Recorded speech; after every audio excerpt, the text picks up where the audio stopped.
Après avoir exploré l'or dans ses dimensions passionnelles, industrielles, monétaires et financières, Philippe Narassigan nous invite à découvrir les liens entre l'or et les différents systèmes monétaires nationaux et internationaux. Vous allez le voir, votre lecture du monde ne sera peut-être plus tout à fait la même au terme de cette émission.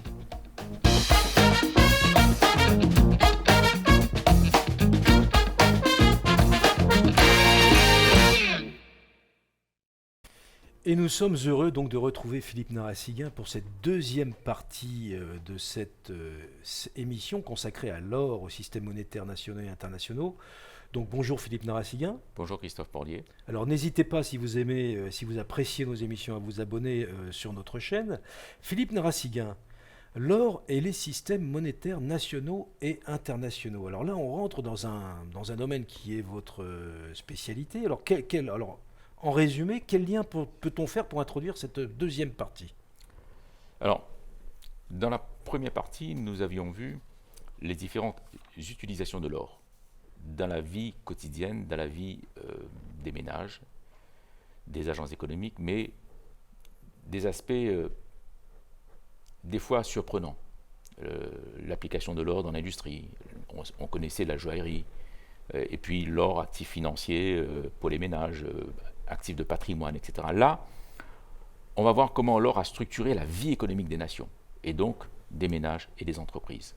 Aussi bien au niveau des systèmes bancaires nationaux, donc du crédit bancaire, que des systèmes d'échanges internationaux.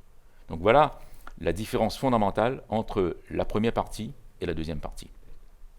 Donc ça, c'est très important à le comprendre, puisque là, on est au cœur du financement de l'économie, on est au cœur de l'or, comme vous allez l'expliquer, comme étalon, comme référence dans les échanges internationaux. Bref, tout un tas d'éléments que nous allons découvrir et qui remontent donc finalement à une histoire ancienne et à la fois assez contemporaine. Alors là, on va effectivement se concentrer sur l'histoire contemporaine, qui commence au XVIe, XVIe, XVIIe, XVIIIe, XIXe, XXe, et bien sûr jusqu'à aujourd'hui, mais c'est 4 siècles, pas plus, on va dire. Voilà, qui permettent de comprendre comment fonctionne le système monétaire actuel.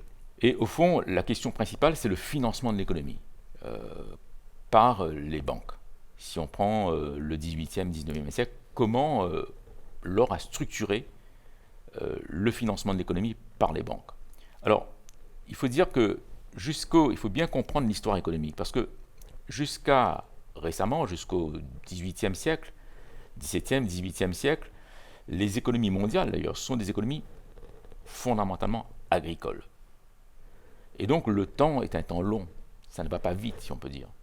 Il n'y a pas d'accélération de l'histoire. Et l'or est au centre du système économique interne, dans la mesure où déjà c'est une monnaie, avec l'argent, avec le cuivre. Donc, il y a des pièces de cuivre, il y a des pièces d'argent, il y a des pièces d'or. Et ces monnaies sont utilisées pour des transactions. Bien sûr, alors, la valeur de l'or, c'est la monnaie. L'or, c'est la monnaie suprême, si on peut dire, pour des transactions d'un certain niveau, d'une certaine qualité, qui garantit vraiment les systèmes de transactions, des systèmes d'échange, où les marchandises sont importantes, valent beaucoup de choses en quelque sorte. Bon, voilà, c'est ça en fait. Mais alors, plus l'économie se développe, plus on assiste à l'émergence des banques modernes. Et au fond, les banquiers sont persuadés que l'or, c'est de la richesse. Et ils vont conditionner 18e siècle, 19e siècle, partie du 19e siècle, la distribution des crédits à l'existence d'une encaisse or. C'est-à-dire que, comment expliquer ça simplement? Si aujourd'hui on vous dit, vous voulez un prêt à la consommation ou un prêt immobilier, le banquier ne va pas vous dire, je regarde dans mon coffre pour voir s'il y a de l'or et je vous donne l'équivalent, le montant du crédit équivalent. C'est-à-dire, par exemple, s'il y a 100 milliards de valeur or, le montant des crédits sera nécessairement 100 milliards d'unités en livres sterling ou en francs, peu importe l'unité nationale qu'on utilise dans le pays. Bon, ça qu'il faut bien comprendre. Donc, on ne peut pas dépasser ce montant du crédit parce que il doit y avoir équivalence stricte entre le montant de l'or et le montant des crédits distribués. Mais ça, c'était l'ancien paradigme. Et c'est pour ça que j'ai mis une chose, c'est qu'est-ce qu'il y avait jusqu'au 19e siècle quasiment? C'est le lien entre l'encaisse métallique or et le financement de l'économie. Je vais prendre un exemple.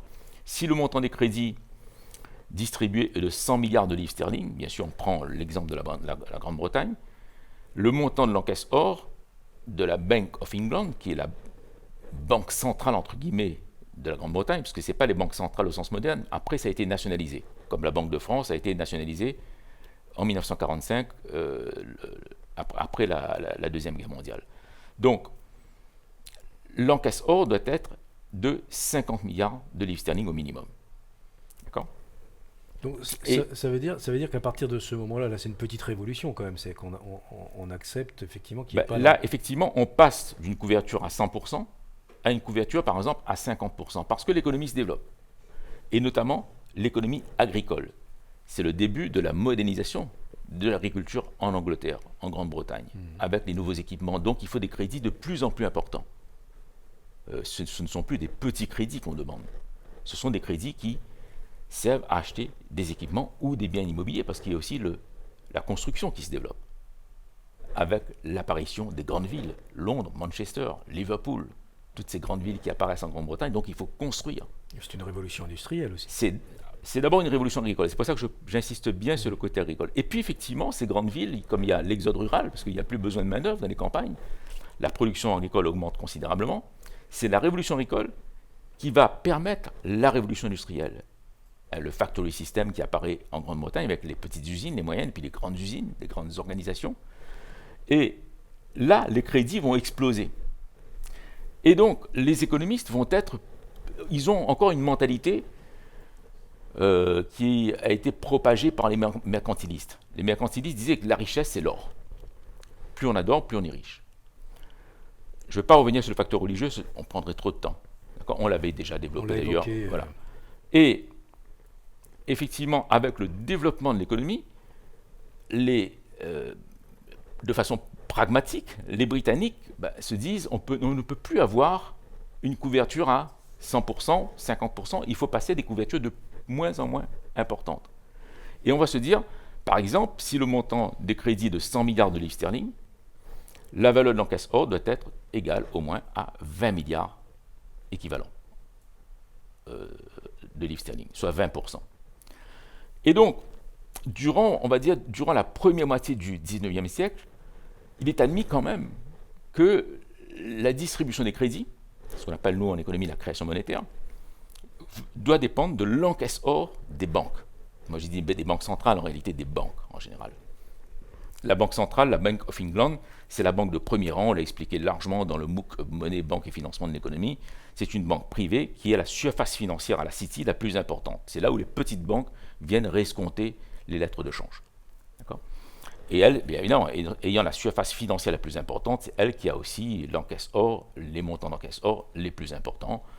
Et les petites banques commerciales ont de l'or également. Donc il y a toujours ce lien qui est conservé. Et cela va donner un débat extrêmement important entre deux écoles. Et donc ça, vous voyez là, dans ce slide-là, vous voyez le changement d'optique. Je rappelle simplement que le système bancaire, c'est deux composantes, ce sont les banques commerciales et la banque centrale, les agents économiques non financiers, les ménages, les entreprises et les administrations publiques. D'accord ?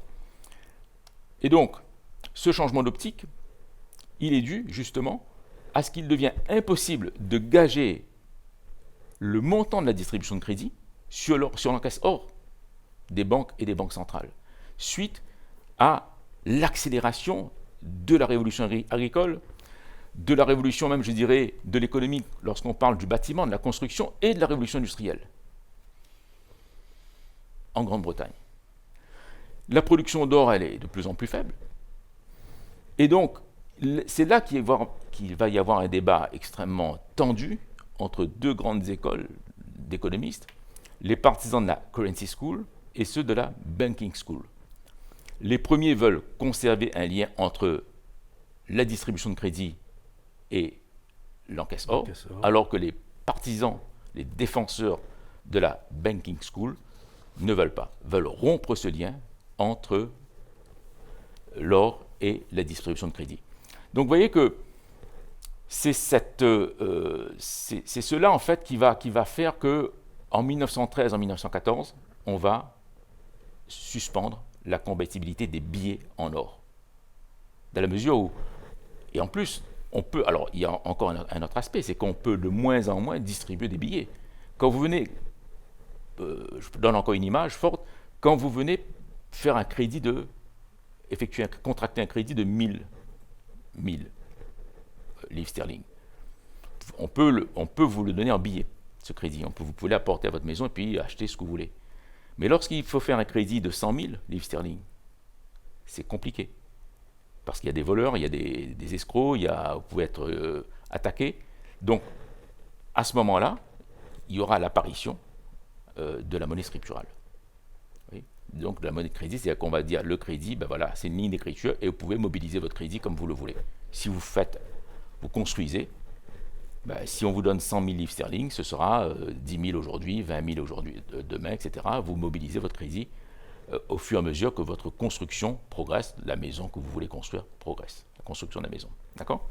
Donc, en réalité, qu'est-ce qu'on va suspendre, justement ? C'est la suspension entre la convertibilité des billets en or, c'est-à-dire, en fait, des crédits bancaires qui étaient distribués sous forme de billets, et aussi de monnaie scripturale en or. C'est ce lien qui va disparaître en 1913 et 1914, parce qu'on ne peut plus, bien sûr, gager la distribution de crédit sur l'or. Alors, Philippe Naraziguin, c'est un peu la question que je voulais vous poser. C'est-à-dire qu'entre ces deux écoles, la Currency School et la Banking School, finalement, on peut dire que le résultat était prévisible d'avance, puisqu'il y avait un besoin de financement de l'économie tel que la contrepartie, l'encaisse or, n'était plus soutenable. En fait, la contrepartie en encaisse or n'était plus soutenable. On a à ce moment-là la vision des mercantilistes. Les mercantilistes, notamment, on est influencé par l'école espagnole. Les Espagnols conquièrent l'Amérique du Sud. Et on a une accumulation considérable d'or en Espagne et au Portugal, parce que les Portugais conquièrent le Brésil. Et on se dit finalement que c'est l'or qui est le facteur de la richesse. Le problème avec la Révolution britannique, vous arrivez à une rupture de paradigme. La production de richesse, c'est la production de biens, de services, de matériel, d'équipements, de biens immobiliers, de biens de consommation pour les ménages. Et donc, cette production de richesse, elle est obtenue par le travail et non pas par des conquêtes coloniales. Et c'est pour ça que ce débat se fait dans le pays le plus évolué d'Europe. C'est celui qui est allé le plus loin dans la révolution technologique. Oui, et on est marqué, donc même la Grande-Bretagne est encore marquée, parce qu'elle est en train de faire sa révolution industrielle et agricole. Et les économistes se disent, mais au fond, on nous a toujours appris, au fond, que l'or était toujours utile. C'est pour ça qu'il y a certains économistes qui disent, la planche à billets, ça n'a rien à voir. On a supprimé... on ne peut pas faire tenir un système sur l'or. J'ai entendu récemment encore une émission en disant, voilà, c'est la planche à billets. Non, il n'y a pas eu... La planche à billets, c'est quelque chose de très précis. C'est les avances de la Banque centrale au Trésor public. Ça n'a rien à voir. Là, c'était logique, parce qu'on va le voir dans la deuxième partie.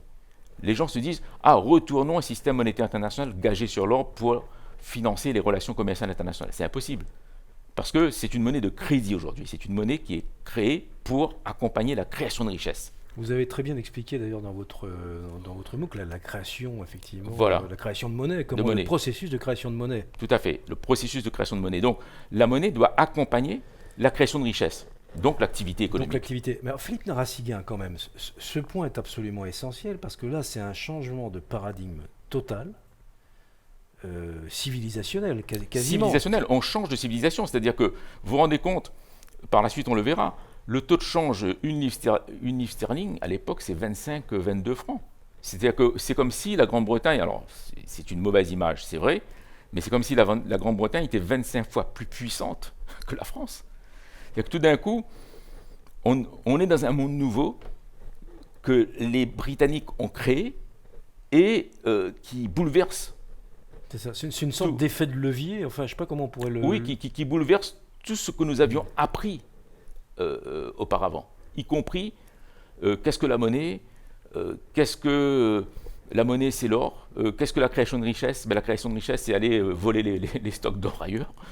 Donc en fait tout à fait différent. Oui, on faisait des guerres pour aller voler l'or des Pour voisins. aller voler l'or des voisins, par Alors exemple. que là, il n'y a plus besoin. Il n'y a plus besoin. C'est la création de richesse, elle est obtenue par le travail des hommes et par la production agricole, industrielle, agroalimentaire, production immobilière, etc. Il y aura d'autres moyens de faire la guerre, on le verra. Là, c'est pas pareil. C'est un autre sujet. Mais pas là, pour l'or. justement, on avait parlé du changement de paradigme qu'on vit là en ce moment, dans la première partie, c'est pour d'autres raisons. Tout à fait. Mais on est peut-être dans un changement de paradigme aussi, au niveau de l'économie monétaire internationale. On verra après dans la deuxième partie. D'accord ? Alors, c'était le talon de référence, donc c'est cette besoin d'avoir une encaisse or, on voit qu'elle disparaît, et donc c'est un changement d'optique complet. Oui, c'est pour ça que le slide, là, si on peut le voir, c'est qu'effectivement, ce changement d'optique, il apparaît à partir de la deuxième moitié du 19e siècle, parce que le volume de crédit demandé à la fois par les ménages et les entreprises devient tellement considérable qu'il n'est plus possible de gager la distribution de crédit sur l'encaisse or des banques commerciales et surtout de la Bank of England. Et donc, ce sont les innovations technologiques, l'industrialisation accélérée, la révolution agricole, la demande de biens de consommation immobilier, etc., et d'équipements par les entreprises qui vont rendre impossible le maintien de ce lien. Oui, c'est-à-dire qu'en fait, sans cette remise en question et donc de l'encaisse, en face de la distribution de crédit, il n'y aurait pas eu de révolution industrielle. Ah non. En clair. Non, s'il n'y a pas eu, bah oui, non, si la révolution industrielle est la cause justement de. C'est ce qui a déclenché ce besoin de modifier ce paradigme. Modifier le paradigme, voilà. Tout à fait. Tout à fait.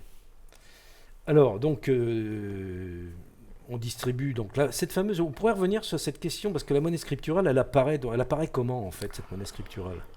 Alors, je crois que la monnaie scripturale apparaît en tout cas la deuxième partie du 19e siècle en Grande-Bretagne. Ouais.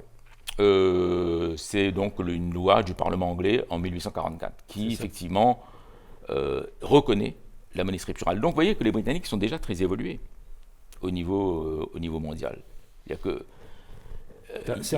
les billets eux-mêmes deviennent dangereux. Pour celui qui fait un crédit, on ne va pas lui dire, même aujourd'hui, il prend 20 000 euros en crédit sous forme de billets. On va lui dire, pour acheter votre voiture, vous avez le crédit sur votre compte en banque et vous faites un virement de votre compte en banque chez le vendeur, le concessionnaire de voitures. Voilà. Donc, ça montre l'évolution du système économique britannique. C'est-à-dire que dès 1844, la monnaie scripturale est officiellement légitimée. Et donc, on a...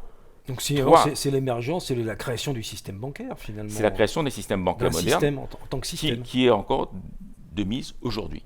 Donc il y a les pièces de monnaie, les billets de banque et la monnaie scripturale, c'est ce qu'on appelle le cash tout simplement. Hein? Quand on a fait le MOOC monnaie, banque et financement de l'économie, la monnaie, le cash, ce qu'on appelle les dépôts à vue, c'est la monnaie scripturale, mais il y a aussi, à côté de la monnaie scripturale, il y a aussi les billets et puis les pièces de monnaie, c'est le cash, ça fait partie des dépôts à vue.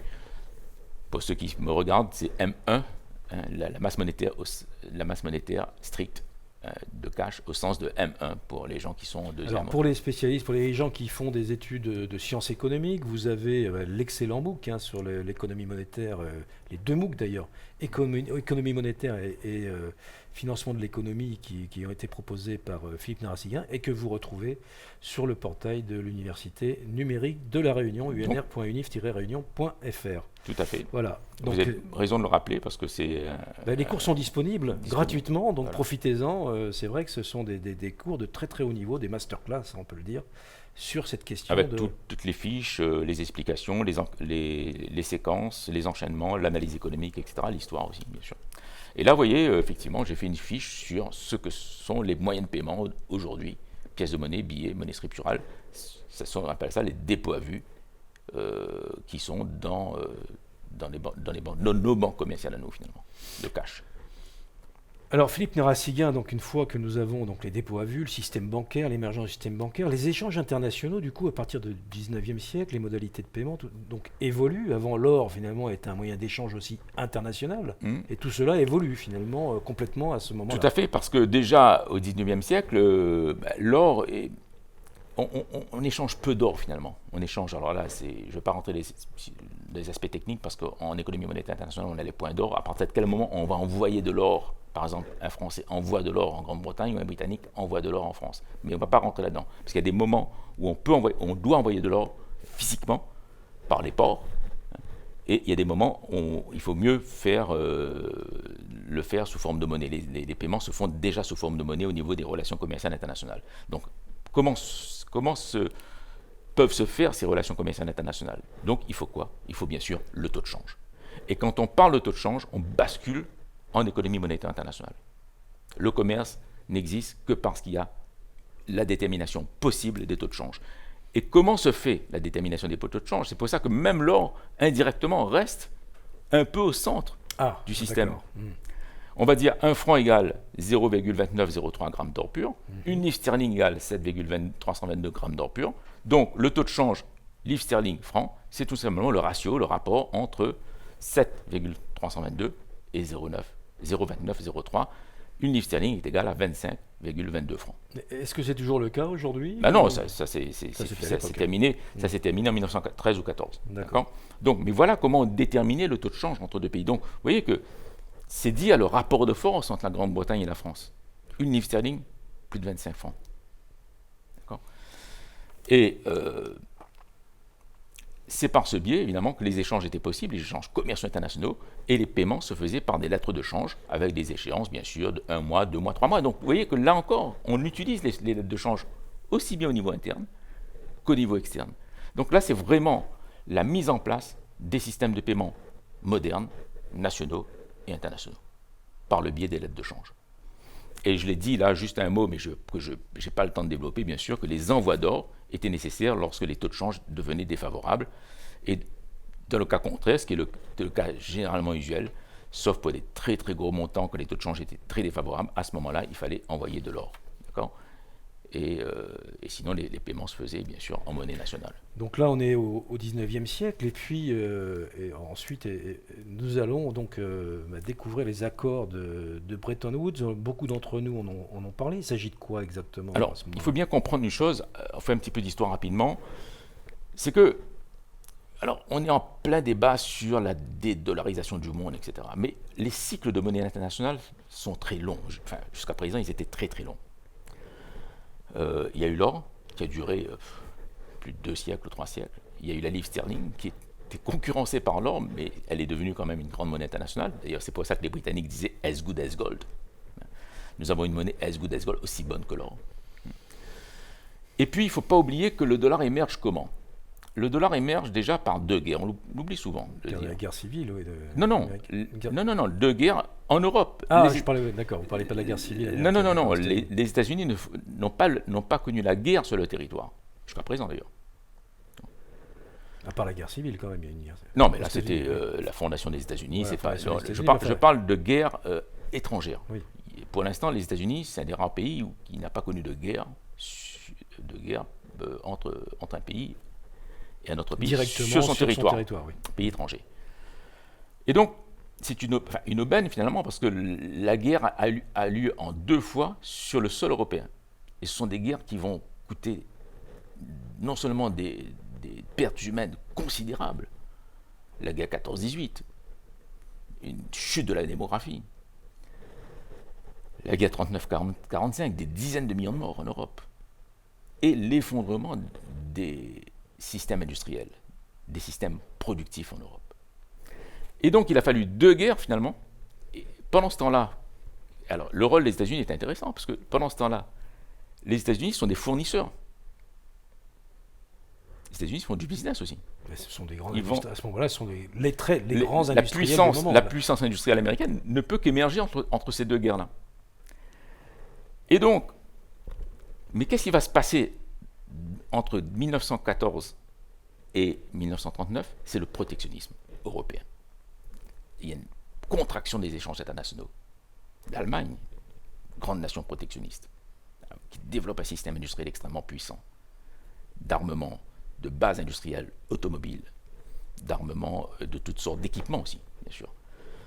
Et il y a une contraction du commerce mondial. Et donc, lorsqu'on se réunit à Bretton Woods en 1944, les pays européens et États-Unis, et un peu aussi le Japon, vont se demander mais comment relancer le commerce international, comment le stabiliser et le relancer de bonnes conditions. Et c'est pour ça qu'on crée le système de l'étalon de change or, finalement. C'est ce qu'on appelle l'étalon de change or. Et il y aura quand même une once d'or égale 35,20 $. Donc ça, c'est le premier point. C'est-à-dire qu'il y a une parité, or-dollar. La seconde règle du système de Bretton Woods, il y a 4 règles fondamentales. C'est la convertibilité sans limite entre le dollar et l'or. C'est-à-dire que si vous détenez, vous, à l'étranger des dollars, vous pouvez vous demander à la banque américaine, à la Federal Reserve System, la conversion en or. On met quand même des parités limitées. Les marges de fluctuation entre les monnaies sont de plus ou moins plus 1 ou moins 1%, donc très limité. Ça, c'est pour stabiliser le commerce international. Sinon, évidemment, si la volatilité d'échange est trop forte, à ce moment-là, c'est difficile d'avoir un commerce international stable. D'autant plus qu'on ne connaissait pas les instruments de gestion des risques à l'époque, qui sont venus bien plus tard. Et bien sûr, il y a des réajustements, des dévaluations et réévaluations entre les monnaies à l'intérieur du système lorsque des balances commerciales sont déficitaires. Donc, on dévalue la monnaie pour pouvoir relancer les exportations des pays qui sont les plus faibles en quelque sorte. Bon. Donc, il ne faut pas oublier qu'au moment où sont signés les accords de Bretton Woods, si on prend le 48, le stock d'or des États-Unis, selon les données FMI, Fonds monétaire international, parce que le Fonds monétaire international qui est créé à ce moment-là, qui gère le système monétaire international, et notamment les problèmes de balance de paiement, stock d'or américain 24 milliards de $, montant détenu par les agents économiques non résidents, c'est-à-dire le reste du monde en réalité, notamment en Europe, au Japon, 6 milliards de $. Donc l'économie européenne est totalement détruite. Et donc on peut dire, si vous avez des dollars, vous pouvez les convertir en or. En gros, si vous avez des dollars, vous avez de l'or et réciproquement. Voilà. Mais le problème, c'est qu'on ne s'attend pas à quoi? On ne s'attend pas à la seconde révolution industrielle. Et la seconde révolution industrielle, on a fait une émission là-dessus, elle est menée par les États-Unis, et cette seconde révolution industrielle, c'est la production de masse et la société de consommation. Les deux vont ensemble. Tout d'un coup, tout le monde peut disposer quasiment au même moment des mêmes biens de consommation. Électroménager, réfrigérateur, téléviseur, téléphone, voiture, etc. C'est l'époque du rêve américain. C'est l'époque où Henry Ford dit moi, mon problème à moi, donc je paye bien mes ouvriers pour qu'ils puissent acheter la voiture que je produis moi-même. C'est le rêve américain où tout le monde a accès à tous ces biens. Donc c'est la production de masse qui permet, parce que quand on dit société de consommation, la société de consommation de masse ne peut pas exister s'il n'y a pas de production de masse. C'est le taylorisme aussi, c'est l'organisation scientifique du travail qui permet tout ça, il ne faut pas l'oublier. D'accord ? Tout est lié. Et donc, on ne s'attend pas à une chose, c'est que le commerce mondial, lui, va exploser à ce moment-là. Le Japon rentre en scène au niveau du commerce international. L'Allemagne, deux pays vont se redresser. Au fond, ils se disent, nous avons perdu la guerre, mais nous gagnerons la guerre économique. On ne fait plus de politique parce que la constitution allemande et japonaise interdit toute interférence étrangère, mais on va se concentrer sur l'économie, la puissance économique. Ça devient donc des champions économiques. Ils deviennent des champions économiques. Et donc ils vont tellement exporter, et puis aussi les pays européens vont tellement exporter aux États-Unis, la balance commerciale américaine devient déficitaire, et puis le stock d'or américain de Fort Knox à la Banque centrale, vous me disiez, où est ce stock Fort Knox à la Banque centrale, à Federal Reserve System, dans les caves de Federal Reserve System. Donc, le commerce international explose, et donc il y a un déséquilibre entre l'encaisse or, bien sûr, et le montant des dollars détenus par les agents non résidents, parce que les entreprises détiennent des dollars, les entreprises étrangères détiennent des dollars. Les banques, bien sûr, vendent ces dollars à la Banque centrale. Les banques centrales détiennent de plus en plus de dollars. Donc, il est devenu impossible, les agents privés comme publics, Banque centrale, il est devenu impossible pour les États-Unis de maintenir le lien entre l'or et le dollar. Et c'est pour ça que tout ce qui est dit sur les réseaux, sur YouTube ou autres, en disant oui, mais il faut revenir, on ne comprend pas pourquoi. Non, les Américains, ils ont été acculés, en fait. Ce n'est pas possible, en fait. Ce n'était pas possible, c'est exactement ce qui s'est passé. On change de paradigme là aussi. C'est exactement ce qui s'est passé en Grande-Bretagne au XIXe siècle. C'est un grand changement, encore une fois, de paradigme, finalement. Parce qu'on ne pensait pas à l'explosion des technologies nouvelles qui permettent la production de masse et la consommation de masse et le commerce international. Ce qui va révolutionner, par exemple, le commerce international. Il y a une émission même qui est assez intéressante que je conseille aux gens. C'est-à-dire, qu'est-ce qui a révolutionné le commerce international ? C'est la révolution des conteneurs, par exemple, qui permettent effectivement l'arrivée des conteneurs permettent d'exporter partout et d'importer partout. D'accord ? Donc, c'est la fin du rôle de l'or, mais c'est l'émergence du dollar maintenant.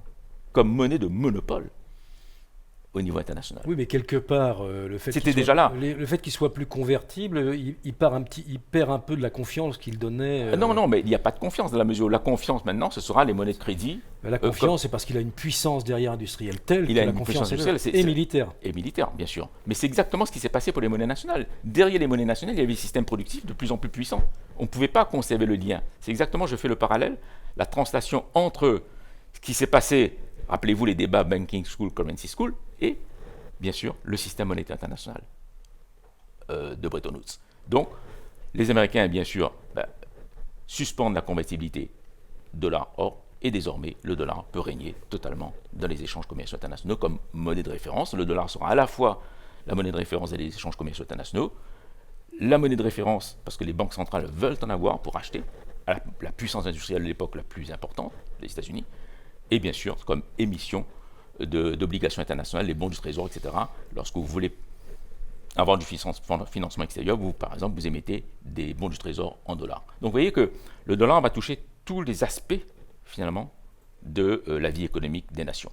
Et va régner en maître. Et là, justement, là... Jusqu'à aujourd'hui, effectivement, où on commence à se poser la question de, effectivement, la fin d'un règne qui aura duré... depuis 44. Depuis 44-45, ce qui remonte quand même à pas loin d'un siècle. De 80 ans, quasiment. Donc là, maintenant, après, alors, je l'ai dit, il faut être prudent. Voilà. On va voir si on a le temps de faire un séminaire ou un webinaire là-dessus, on le fera, bien sûr. Les grands changements comme ça prennent des décennies en général. Oui, on verra. Et on verra qu'est-ce que c'est vraiment la dédollarisation, parce que ça, il faut le définir déjà. Mais je pense qu'un pays, là on est sur de la stratégie et de la géopolitique, mais c'est évident que des grandes puissances comme celle-là ne peuvent pas laisser effectivement les choses changer aussi rapidement. Voilà. Alors, Philippe Narassiguin, c'était passionnant. Nous arrivons donc maintenant à la conclusion. Oui, la conclusion, allons rapidement. Donc l'or, effectivement, vous l'avez vu, a joué et joue encore un rôle considérable dans la vie économique. Il n'est plus, bien sûr, au centre des systèmes monétaires nationaux et internationaux. On l'a vu, les banques accordent des crédits sans référence à l'or. Néanmoins, l'or joue un rôle en tant qu'actif financier de placement. Les fonds en or, on peut prendre des SICA en or, des fonds communs de placement en or, les placements en or papier dans les assurances-vie. Et l'objectif là des gérants de portefeuille, c'est de dynamiser les placements de leurs clients, exactement comme ils le font lorsqu'ils achètent des actions, par exemple. Et l'or est toujours une valeur refuge, alors, je l'ai dit, qu'il ne rapporte aucun revenu, et il est acheté là aussi dans un but spéculatif, dans un but anti-crise. On a vu l'expression « vendre ses bijoux de famille ». Quand on est vraiment en crise, on vend les bijoux de famille. Sa revente, effectivement, permet de dégager une plus-value. Lorsqu'on a acheté à 100 et on revend à 2000, évidemment, la plus-value est considérable. Je prends un exemple. Et ça permet aussi à certains pays de se procurer des monnaies de réserve, notamment les banques centrales étrangères, des monnaies de réserve internationales. L'or est toujours au centre d'un certain nombre de stratégies. Et là, on l'a vu récemment à propos du conflit ukrainien. On l'a vu que là, les banques centrales se mettaient à acheter massivement de l'or, notamment en 2022. Voilà.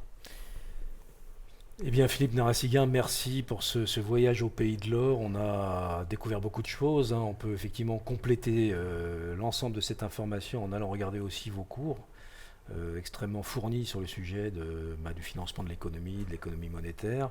Merci beaucoup pour cette belle émission, pour ces 2 parties consacrées à l'or. Et puis, rendez-vous pour un nouvel épisode de cette série sur les grandes questions économiques très prochainement. À très bientôt, Christophe. À très bientôt. Bonne journée à toutes et tous.